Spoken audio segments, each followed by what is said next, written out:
बिस्मिल्लाहिर्रहमानिर्रहीम अस्सलाम वालेकुम रहमतुल्लाह। मुल्क में एक बार फिर से मार्शल लॉ की बात हो रही है और इस बार जो मार्शल लॉ लगाया जाएगा, ये जो मार्शल लॉ होगा ये असल में ऑलरेडी पाकिस्तान के अंदर एक सेमी मार्शल लॉ लगा हुआ है।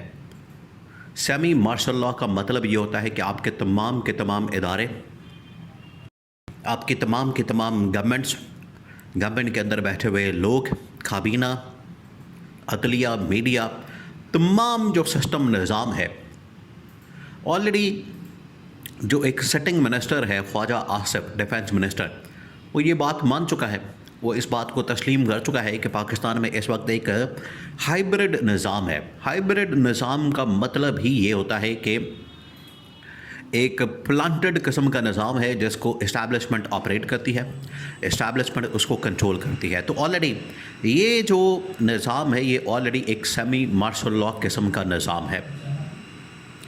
लेकिन अब पाकिस्तान में प्रॉपर एक मार्शल लॉ की बात हो रही है। वो किस तरीके से होगा और मार्शल लॉ किस तरीके से लगेगा?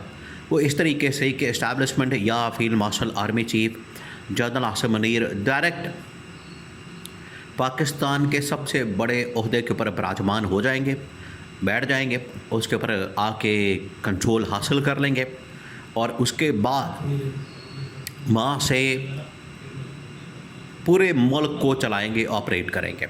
और वो है कि फील्ड मार्शल ऐवान सदर के अंदर आ जाएं और सदर का ओहदा संभाल लें। ये फिर आप समझ लें कि एक किस्म का डायरेक्ट मार्शल लॉ पाकिस्तान के अंदर लग जाएगा।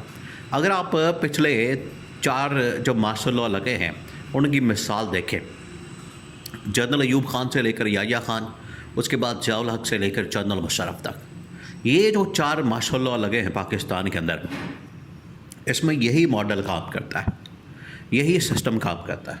वो आते हैं, टेक ओवर करते हैं और डायरेक्ट सदारत का ओहदा संभाल लेते हैं।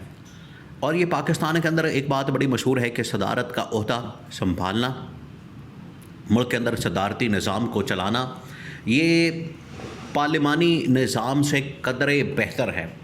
देखिए, हर मुल्क के अंदर कोई ना कोई निज़ाम चलता है। पाकिस्तान के अंदर जो इस वक्त निज़ाम चलता है वो पार्लिमानी निज़ाम है। वैसे पाकिस्तान की बात क्या की जाए, पाकिस्तान के अंदर तो हर किस्म का निज़ाम चल चुका है अभी तक, और ऐसे ऐसे एक्सपेरिमेंट किए जा चुके हैं जो किसी मुल्क के अंदर नहीं हुआ है। और हर मुल्क का कोई ना कोई निज़ाम पाकिस्तान के अंदर लागू हो चुका है। पाकिस्तान सदारती निज़ाम भी चला चुका है, पार्लिमानी निज़ाम भी चला चुका है, आमरीत भी भुगत चुका है, बादशाहत भी भुगत चुका है, यहाँ पर जमहूरियत भी आ चुकी है, तमाम के तमाम निज़ाम यहाँ पर आ चुके हैं।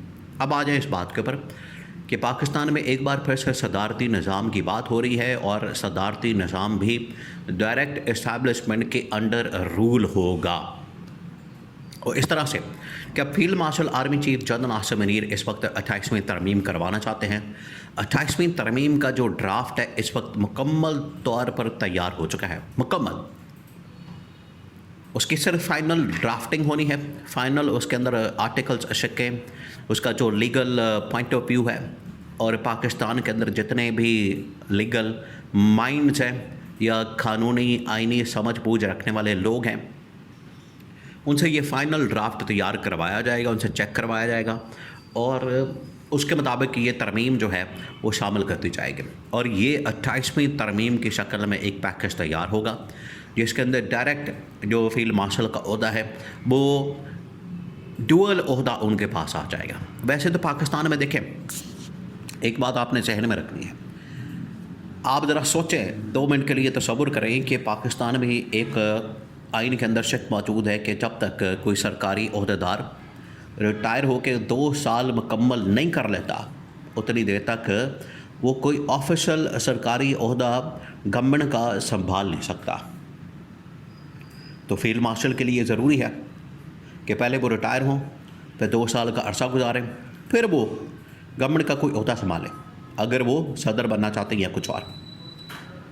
ये जो शक है इसको चेंज किया जाएगा, एक मरतबा इसको चेंज कर दिया जाए और सेटिंग कोई भी, यही तो उन्होंने तब्दीली की आइन के अंदर जब ये आते जनरल अयूब खान, याह्या खान, ज़ियाउल हक, फिर उसके बाद मुशर्रफ, आइन के अंदर यही वो तब्दीली करते थे।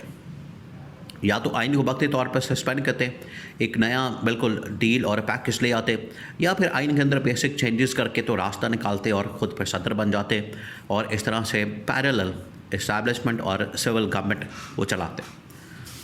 तो पाकिस्तान में ये एक बुनियादी शक है, उसके अंदर चेंज करने की ज़रूरत है।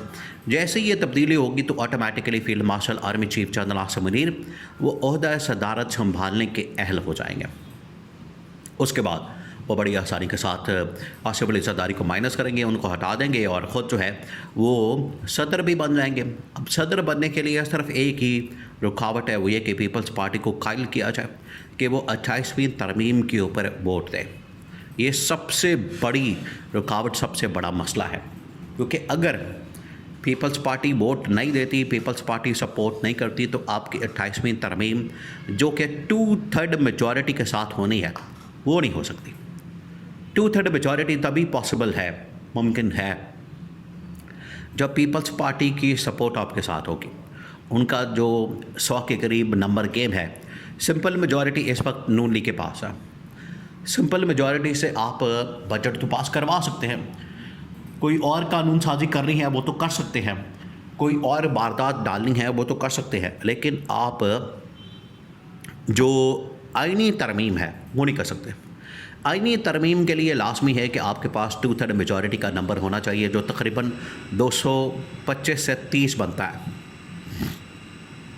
230 आपके पास नंबर होगा नेशनल असम्बली के अंदर, और इसी तरह से सेनेट के अंदर तकरीबन 60 से 70 का, तब ये पॉसिबल होता है कि आप 2/3 मेजॉरिटी के साथ आइनी तरमीम कर सकते हैं। अब पीपल्स पार्टी उसमें रुकावट बन सकती है। पीपल्स पार्टी यहाँ पर उसके पास 2 ऑप्शन है, या तो वो लेन देन करके चुप करके बैठ जाए और ठीक है ओहदा सदारत कुर्बान कर दे, या फिर डट जाए। दोनों सूरतों में जो सदारत का होता है वो तो जाना ही जाना है। अगर लेन देन कर देंगे, मुकमका कर लेंगे, ठीक है, कॉम्प्रोमाइज़ करके फ़ारग हो जाए। अगर ये डट जाते हैं, ब्लैकमेलिंग करते हैं, आंखें दिखाते हैं और थोड़ी सी को चूँ-चाँ करते हैं, तो फिर ठीक है, फिर इनको पकड़ के घसीट के बालों से पकड़ के ऐवान सदर से निकाल दिया जाएगा, जो कि माजी के अंदर हो चुका है। ये कोई नई बात नहीं, ये अब इनके साथ होने जा रहा है। तो पीपल्स पार्टी ने अब हाथ पांव मारना शुरू कर दिए, चाइना को बीच में डाला है। इसी तरह से और बड़ी ताकतों के ज़रिए से पाकिस्तान के इस्टेब्लिशमेंट को कन्विंस करने की कोशिश की जाएगी कि किसी तरह से इन्हें कन्विंस किया जाए, कायल किया जाए, हमें बचा लिया जाए। मेमो गेट वाला वही स्कैंडल रिपीट किया जाएगा, लेकिन अब बचत के चांसेस बहुत मुश्किल लगते हैं। और पाकिस्तान के अंदर अब बहुत सारे बड़े बड़े सहाफ़ियों ने इसके बारे में बाकायदा रिपोर्ट करना शुरू कर दिया, सिफारिश करना शुरू कर दी है कि आसिफ जरदारी को ना हटाया जाए। लेकिन इस्टेब्लिशमेंट फ़ैसला कर चुकी है और ये प्रॉपर मार्शल लॉ की शक्ल इख्तियार कर जाएगा। ये जो सेमी मार्शल लॉ है ये ख़त्म हो जाएगा और प्रॉपर पाकिस्तान के अंदर मार्शल लॉ लगा के ओहदा सदारत फील्ड मार्शल के पास चला जाएगा और आसिफ जरदारी को घर भेज दिया जाएगा।